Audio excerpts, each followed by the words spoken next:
Right. Before we begin, I just want to say a quick thank you to the Lotus Eaters for having me in to discuss this very, very important story. I can't, I can't believe, I can sort of believe that for the first time I'm under some sort of scandal, is what you could probably call it. So I'm sorry if you are part of the audience that have already heard this story 100 times, even though this happened only late last week. But I wanted to go through this because, well, not only was I invited in to do this segment and to present it to you guys, the wonderful audience, but also it is incredibly important and it will affect everyone else. So this is potentially the stepping stone to something far more sinister.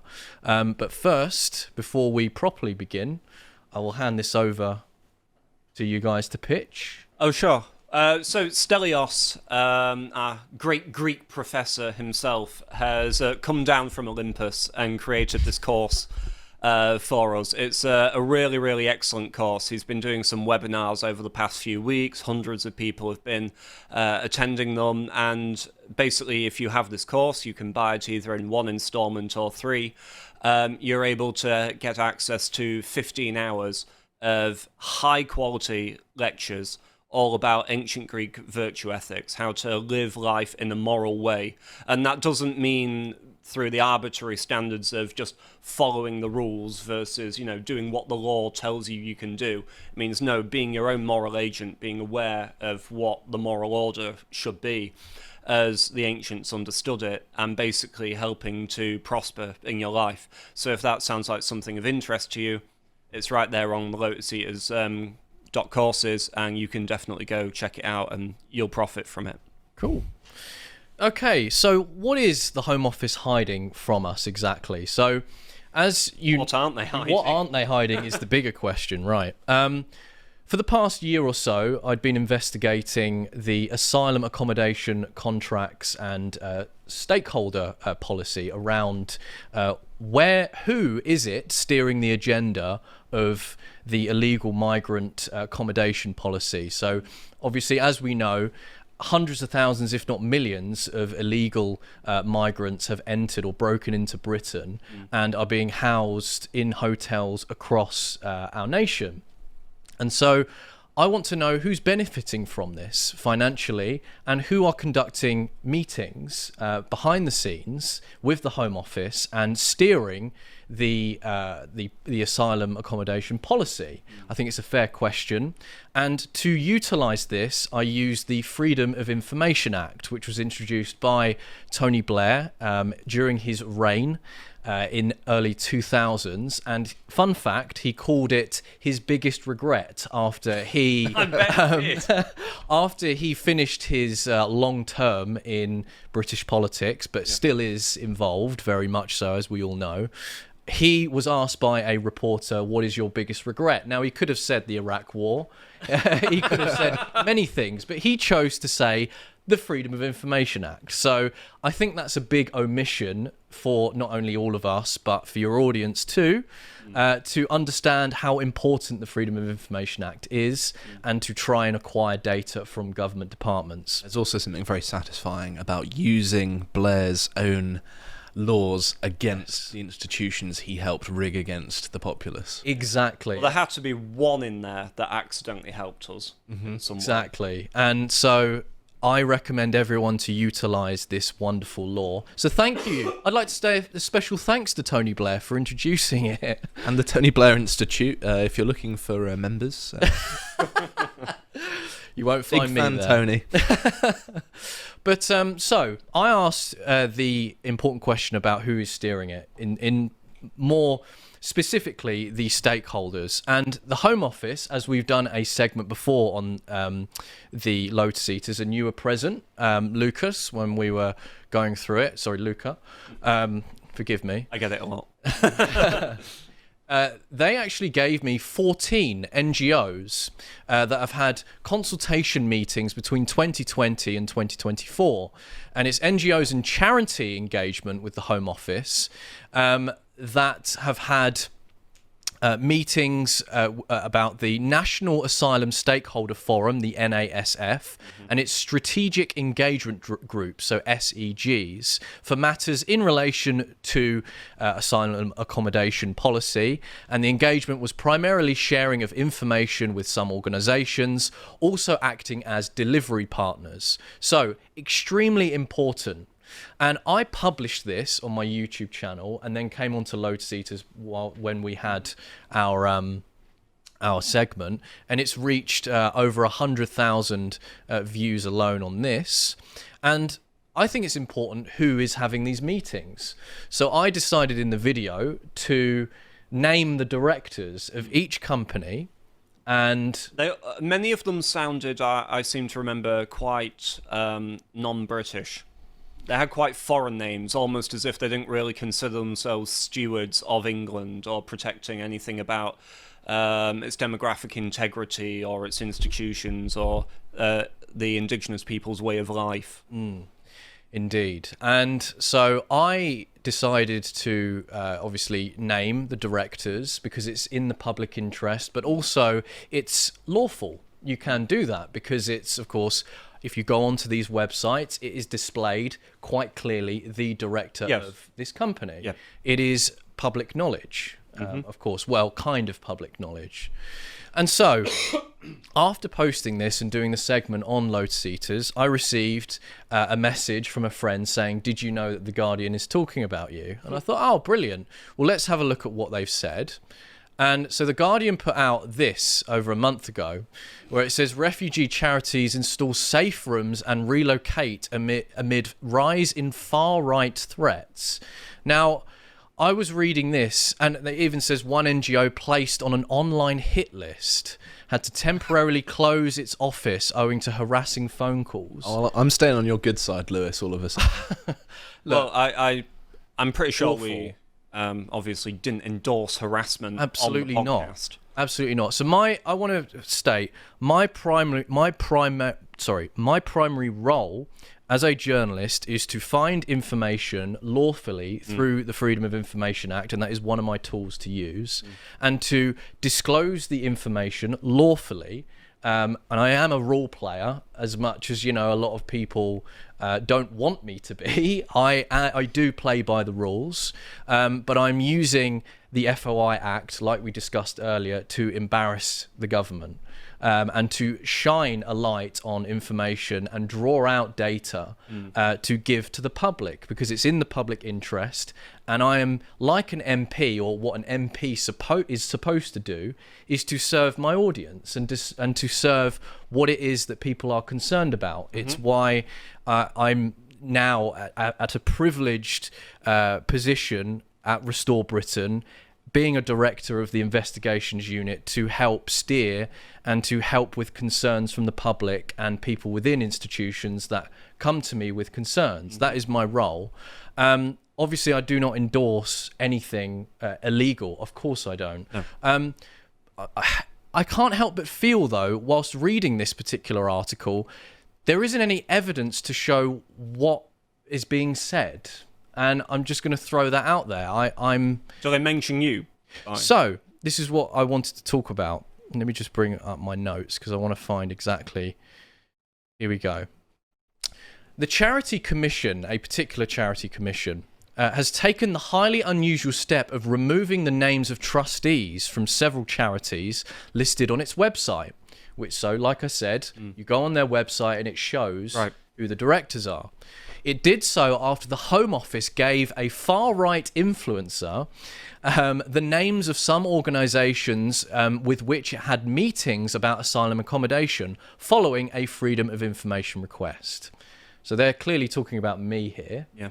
Clearly, but they don't mention me by name. Didn't ask for a comment from you? Didn't ask for a comment, nothing. But they got around that by just not mentioning my name. But it's quite clear that they are talking about me. I don't know anyone else who's managed to get that information. You're a public figure. It's on your website. Indeed. But Cannot be named now. I cannot be named. Like no. Voldemort in Harry Potter. Very strange.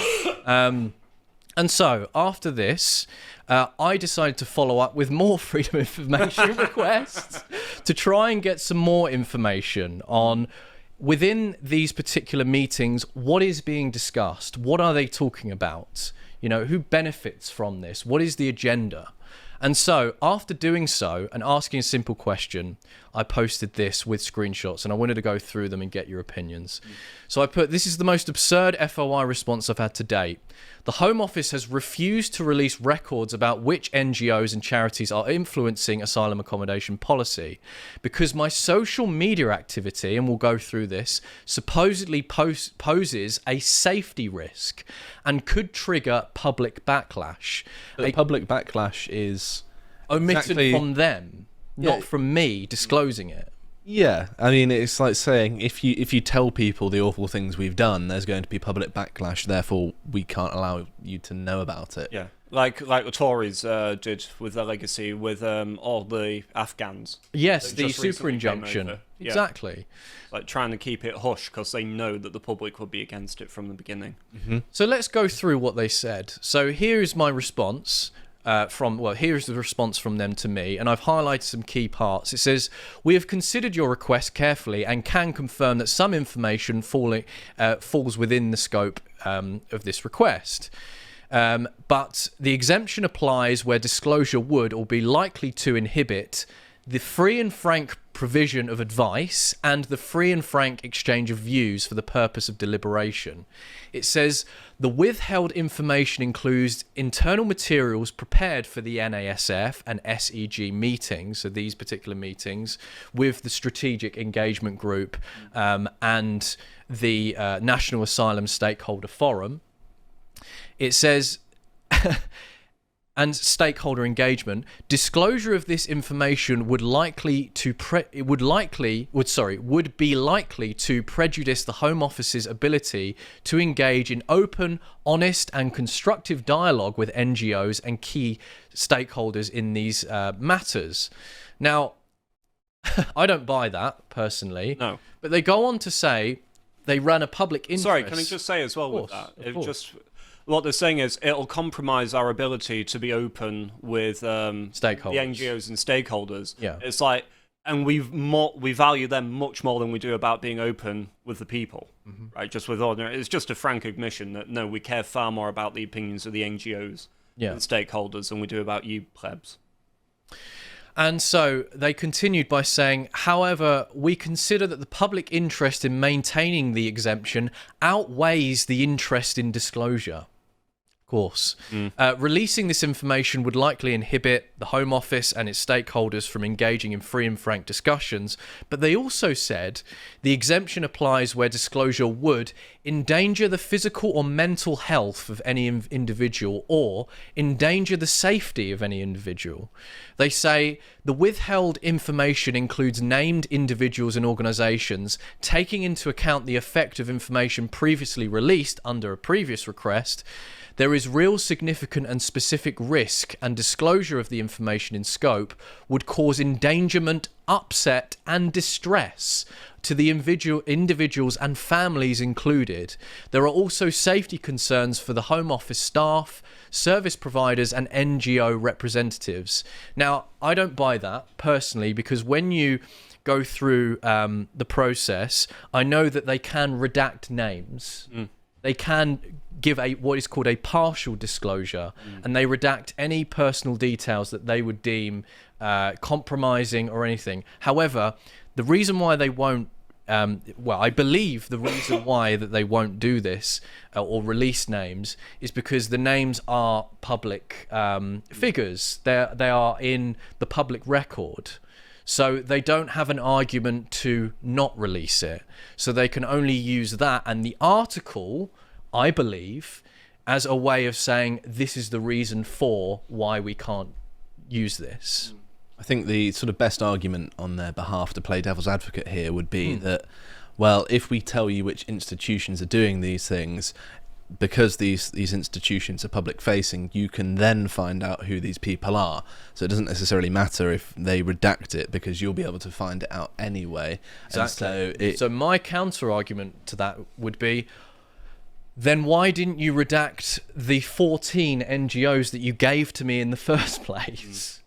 What's more, as that is a well, matter of public record. even to simply take them at their word, right, and take their reason as their reason, when they say there is a real and significant and specific risk that disclosure of the information could cause endangerment, upset, and distress to the individuals and families. It's like, that's exactly what these charities are doing to ordinary British people every day. That's because why they support this system that allows illegal migrants to stay in these hotels that have put countless people, victims, girls, in harm's way, right? That's causing endangerment. That's causing distress. That's causing genuine harm. But they don't care about that. Well, they basically admit that if we disclosed everything, people would be so angry that they wouldn't be safe. And I don't think that that's necessarily untrue, because there is a lot of anger in this country about this. But the solution is not to then double down and try and say, well, we're not going to disclose information that should be a matter of public record, deserves to be a matter of public record, and shouldn't be done in the first place, in my opinion. None of this stuff should be going on in an ordinary and insane society, and by covering up for it, all it's doing is allowing these bad practices to carry on. And here's the part where it invokes more of a cover-up and more of a scandal, is what you could call it. It says there are also safety concerns, they said, for the Home Office staff, service providers and NGO representatives. Recent social media activity by the requester included sharing personal details and misleading narratives, which has already caused safety concerns among stakeholders. Additionally, recent protests at asylum hotels have highlighted the volatility. Oh my gosh, excuse me. Volatility. I've not even said that right again. Volatility. Okay. Yeah. Volatility. You got it. There we go. There we go. Forgive me. Of public sentiment around asylum policy. Disclosure of sensitive meeting content could further inflame tensions, increase the risk of targeted protests, and place additional strain on public order resources. So the part there, recent social media activity by the requester, so me, included sharing personal details and misleading narratives. So one, when you submit an FOI request, part of the FOI Act under law is that it's applicant blind. It doesn't matter if I post it. It doesn't matter if Owen Jones asked for requested information. It doesn't matter if you requested it. It doesn't matter if Carl Benjamin requested it. It doesn't matter who is asking for the information. It is applicant blind. And to then respond to me by saying the recent social media activity by the requester included sharing personal details, I didn't, and misleading narratives, I didn't. I distinctly remember in your segment you were very, very careful to merely just go through the names on the website and what those charities do. Correct. In their own words. Right? Exactly. You left the commentary to me and Bo, but you were very... Of course, yeah, exactly the same with this segment. I'm repeating exactly what they have given me. Right. Which is my right. And what they have given you is a misleading narrative about themselves, presumably, then. It says, maintaining the exemption preserves a safe space for operational planning and policy discussion, allowing officials and stakeholders to deliberate freely without fear of external interference or misrepresentation. It enables participants to speak openly and honestly and completely, including exploring difficult or sensitive options. Disclosure could inhibit this openness and reduce the quality of decision making. And it says, conclusion, the potential harm to the effective conduct of public affairs, which doesn't make any sense, stakeholder engagement and individual safety outweighs the benefits of disclosure in this case. So essentially, they are stopping releasing this information. One of the main reasons being my recent social media activity. And so that is unbelievable. I've never heard of a case like this before, personally. There might be other cases out there. I've not personally come across this before. But after this, because people are saying, well, what are you going to do next about this? Obviously, you have to go through the process of submitting an internal review, which gets passed to another person within the Home Office to check to see whether they've added the correct exemptions, and I'm trying to fight for at least a partial disclosure at the very least. But this, in my opinion, use of social media activity by the requester is not part of the FOI Act. That's just been crowbarred in there, which isn't right. But also, I think that just looking at it outside of the legal aspect and more towards a moral perspective, these people in the charities, presumably this was specific to asylum hotel accommodation, which is a policy that is obviously very, very controversial, very much in the public interest. Very much. There are lots of people that are very interested in, finding a solution to this.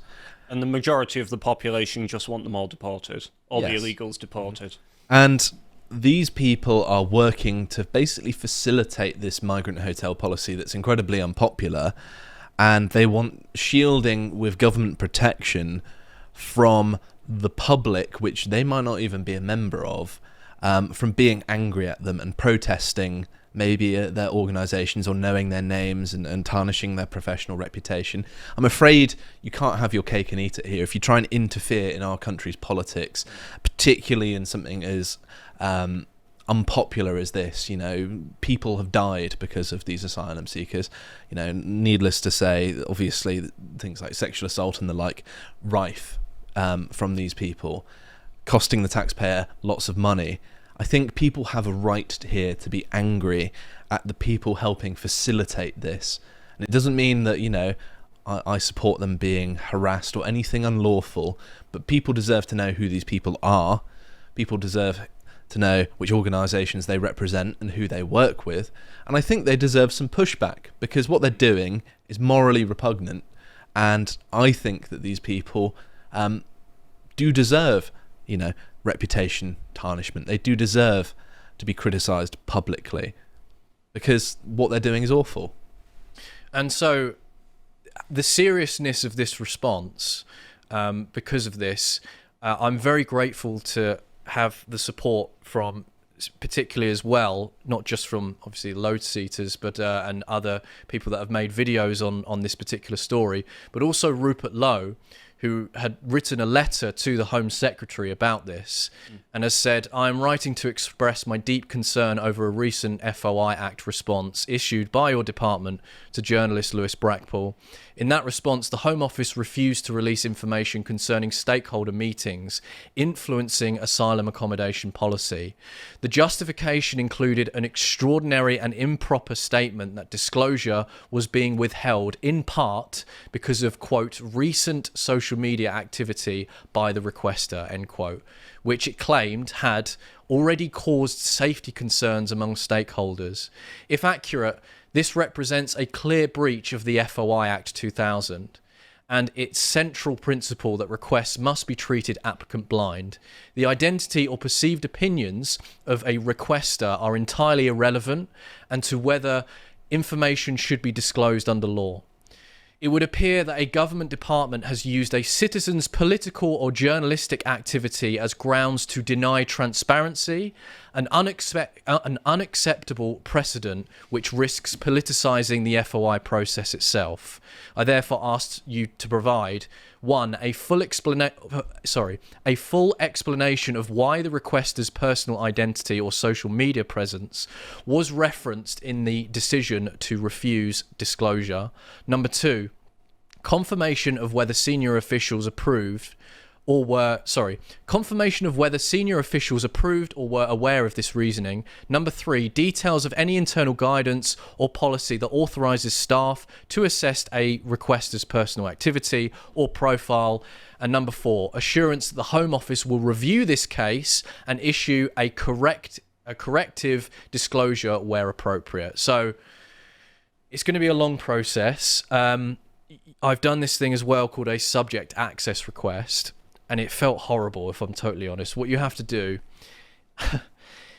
I have to basically ask a department, do you hold information on me? And you have to give over details of yourself. So like, part of the process is giving over your, you have to show like an identity, show a particular identity to prove who you are, and proof of address and all of this sort of stuff, like a utility bill, stuff like that. And there's something really gross about, oh, I know that they've been talking about me. Here's my details. Can you check to see whether they've spoken about me? And can you show me what they've spoken about? It's a horrible, horrible process. It's really, really awful. But this is what it's risking, because I actually predict that we are going to see a crackdown of the FOI, because it's a pretty effective tool, which I've come to realize over the past few years and using it and submitting lots and lots each week. Because over in Australia, the globalist left Labour Party over there claims it's tightening FOI laws due to AI bots and foreign actors swamping the system. However, it's come to everyone's attention that they don't have any evidence and there is a lack of proof for this, but they are still trying to put forward a clampdown on it. So it's only a matter of time now before this starts to happen somewhere in the UK, because we tend to follow each other. I would submit a Freedom of Information request about where these allegations about AI bots and foreign actors. Well, there you go, exactly. And yes, this was something to do with Tony Blair being criticised by Freedom of Information Inquiry. Yeah, indeed. Yes. He repeated his view that he regrets introducing the FOI in 2000 because it has hugely constrained ministers' confidence in having frank discussions with advisors, and that was back in 2012. So all I'm going to say is we're obviously going to keep fighting this and trying to get disclosure. I'm very grateful for the support from not only the company I work for, Restore Britain, Rupert, but of course yourselves and other people that are talking about this particular story, because this is going to affect, if they get away with this, it is going to affect everyone. It doesn't matter whether you're Owen Jones, Lewis Brackpool, Josh, or anyone else, because that means that the FOI Act is not applicant blind and can be weaponized. So it's incredibly important. Unfortunately, it's going to get pretty annoying, so I do apologise, banging on about this until we get this resolved and it never happens again, because it's unacceptable. But I'd like to thank for the support as well. I really appreciate it. Great work, man. Oh, thanks, man. I really appreciate it. If you would like to watch the full uncut version that is also uncensored, head on over to lotuseaters.com to find out more.